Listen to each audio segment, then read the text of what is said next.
There is a power for good in the universe greater than you are, and you can use it. The Institute of Religious Science presents its dean and founder, Dr. Ernest Holmes, world-renowned author, philosopher, and spiritual leader. Friends, in the Colorado Rockies, there is a beautiful valley from which many fountains gush forth. Each fountain is different. More water comes from some than from others. But there is only one body of water at a deep subterranean level that flows through each one of them. Here is a great spiritual lesson. You and I and everyone has a direct and an individual relationship with this thing called life, which is ever seeking an outlet through us. God is the original ocean of all life that flows through everything. There is a divine pressure back of us that evermore seeks expression through us. And if there were nothing in us that inhibited or stopped its action, we would be whole. Remember, each of the individual fountains in the Rockies is supplied from one body of water. And the water that gushes through each fountain has a pressure within itself that causes it to flow upward with an irresistible force. This can be likened to our own spiritual natures. We are all individuals, each having his own thoughts, feelings, hopes, and desires, but each being directly and intimately connected with the one divine life and energy and power.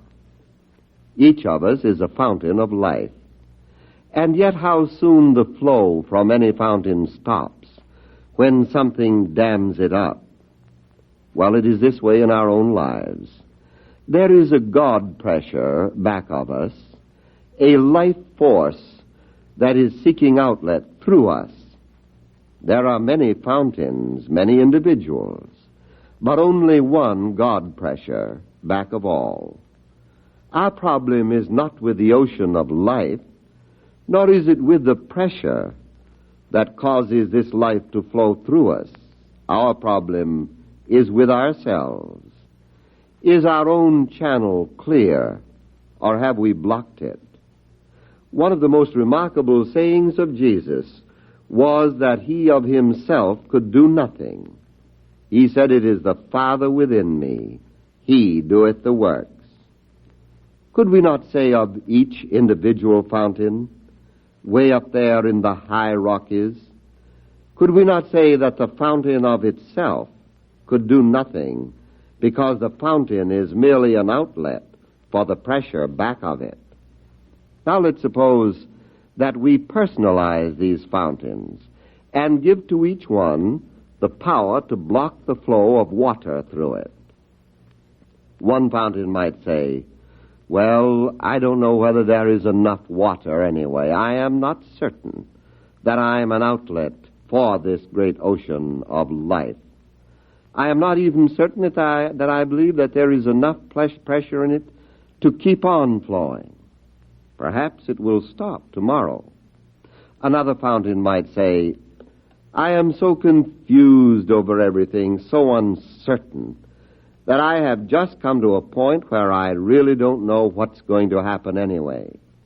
And another fountain might be so filled with fear that it blocked its own channel, while still another one might get jealous of the other fountains and gradually come to hate them.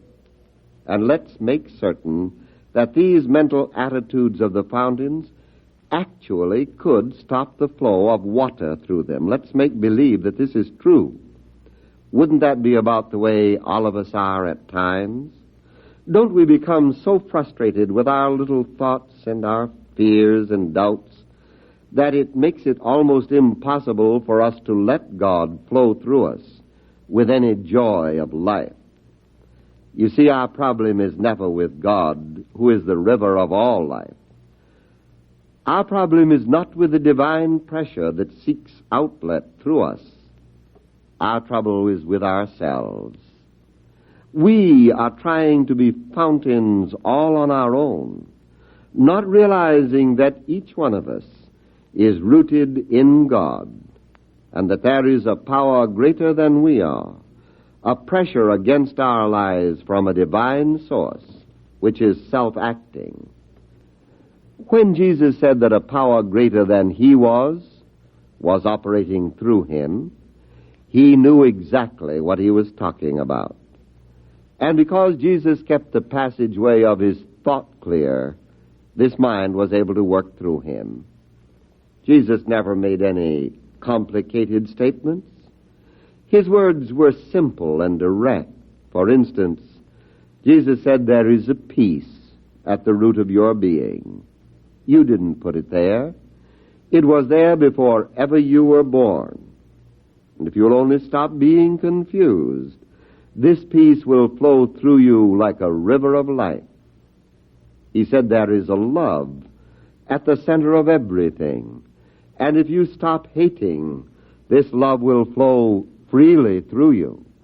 He said there is a fountain of life from which your life is drawn.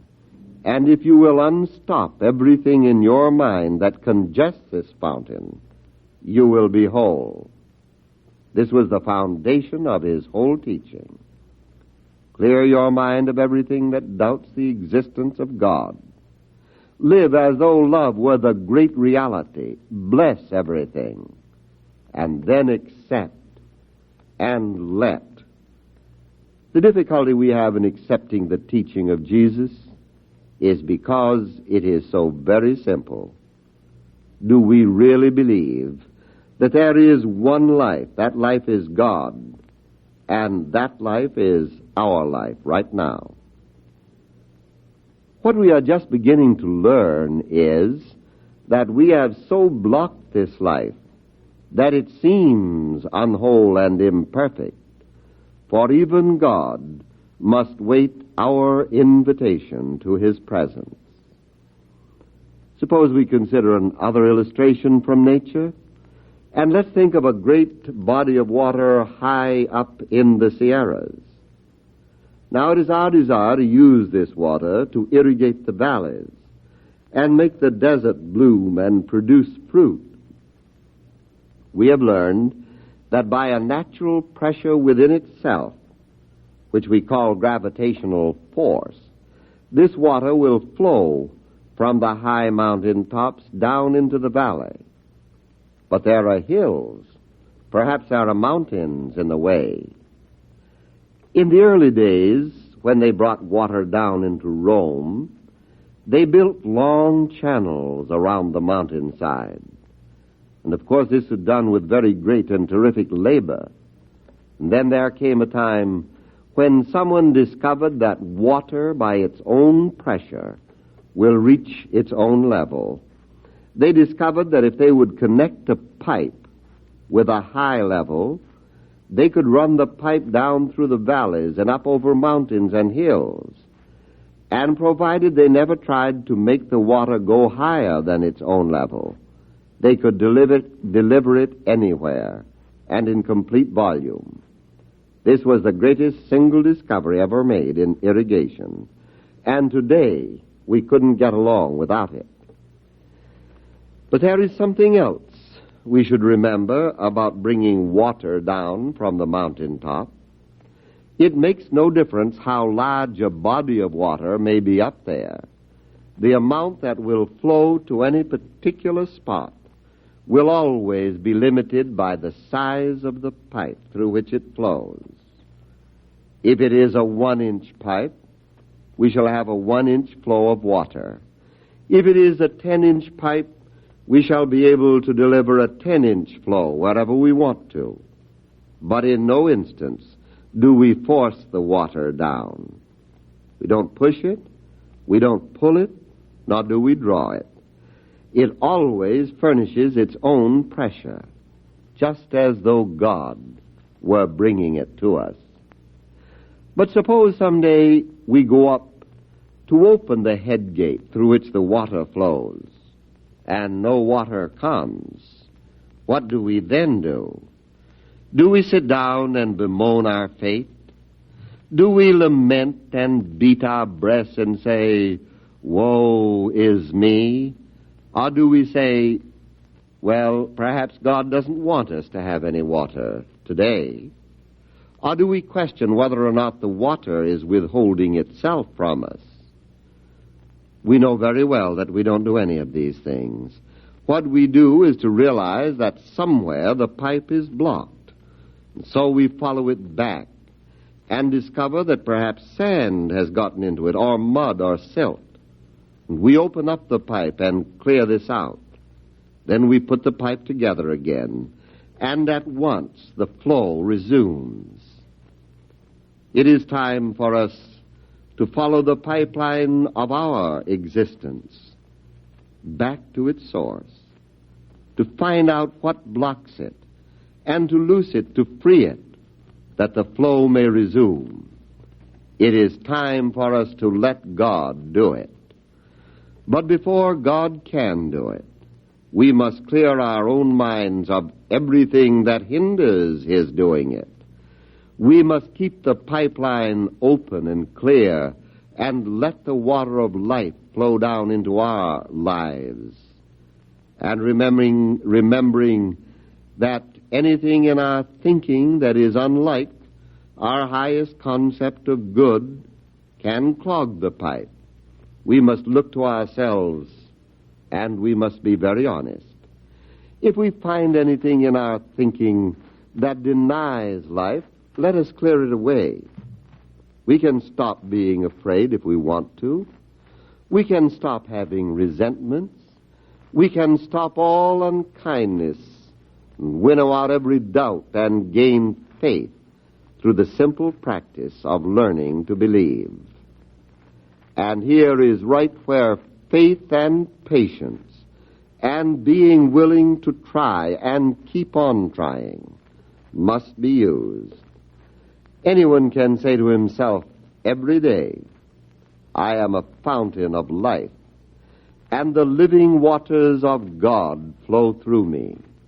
Anyone can say to himself, "I will express joy today. I will be happy. I will bring gladness and enthusiasm into every experience of my life. I will maintain a quiet confidence and peace and a sense of serenity, and I will be glad for the achievement of others and rejoice in their success." And anyone can learn to love people if he wants to. It is this kind of thinking that irrigates the dry places of life and brings laughter and joy into everything we do. It can bring health and freedom where there might have been sickness and bondage. It can bring abundance and prosperity where there might have been impoverishment. But there is one thing more that we must remember, that is this: it isn't enough just to know that the pipeline of our existence begins way up there in the high mountain tops, into which the hand of God is pouring the eternal waters of life. For this is our inlet to the divine. This inlet is forever established. We have to be certain that we also are an outlet to it. And it is only as the other end of the pipe is kept open that the water can flow. This is why Jesus told us that we must forgive if we would be forgiven. We must love if we would be loved. We must make others happy if we would be happy ourselves. We must give if we would receive. Sometimes we hug our little good too closely to ourselves, not being willing to cast it on the four winds of heaven, lest it shall not return. But Jesus said that the very act of giving will at the same time bring to us a receiving, Good measure, well shaken down and running over, he called it. We have a little more to do then than merely to clear out the pipe that leads to the reservoir of life. We have to let the water flow through us. And it is only in this flow that we shall find joy in life. It is only the one who gives the most who gets the most. And so let's learn to draw the divine substance down into our lives, and as freely as it has been given to us, let us give it to others. Thus alone shall we be made whole.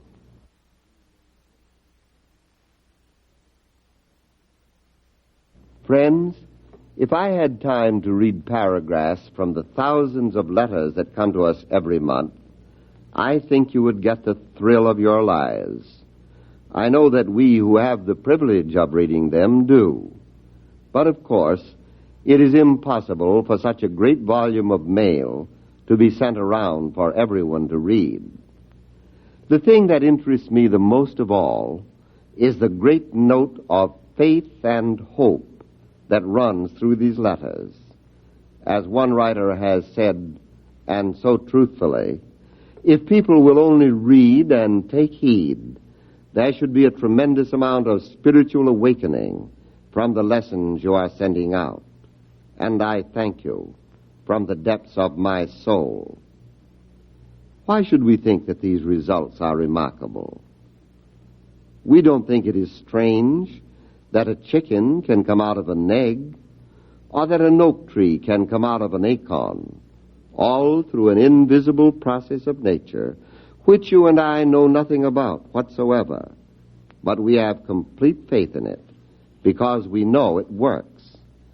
Now, this is the kind of faith we need to have in this thing called life, and in the power greater than we are, that we are learning to use, and in affirmative faith, which Jesus told us is the way to pray. So remember, these lessons are not just something to be read. They are something to be studied and to be used. And please remember to write to us.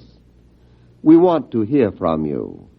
We want to know about the results you are obtaining as you put this power for good to work in your lives.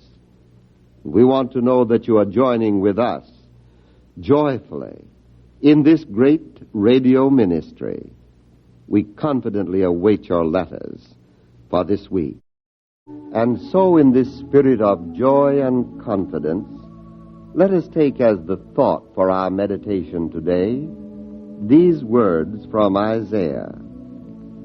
Ye shall have a song as in the night, and gladness of heart as when one goeth with a pipe into the mountain of the Lord. And let us see if we cannot take the pipe of faith and go into the mountain of the Lord, which is the secret place of the Most High within us, as each says quietly to himself, I am one with the infinite and the perfect Spirit, with the giver of all good and perfect gifts. I open my mind and my heart and my body to the inflow of this divine presence.